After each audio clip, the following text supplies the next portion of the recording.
Den lyd, de bevæger sig ind til, er Human Beatbox, som bliver leveret af Thomas Bense. En af de førende i Danmark og i Skandinavien og i verden faktisk, som kan lave lyde med sin mund.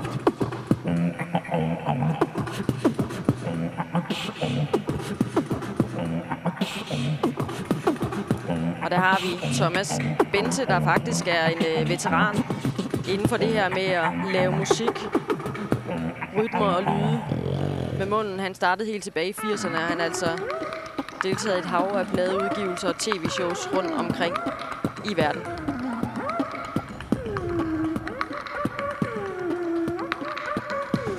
Sammen med trommeslageren Nikolaj Bundvig. 90 balloner har vi nu fået ind på banen. Det er elever fra Gymnastik- og Idrætshøjskolen ved Viborg, der har fået den fornøjelse.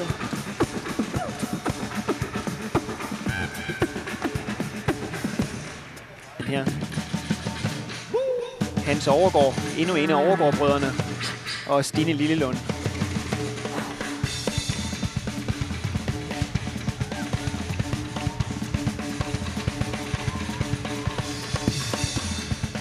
Og de er altså akkompagneret på meget dynamisk på trommer af Nikolaj Bundvig og Thomas Bense, Human Beatbox.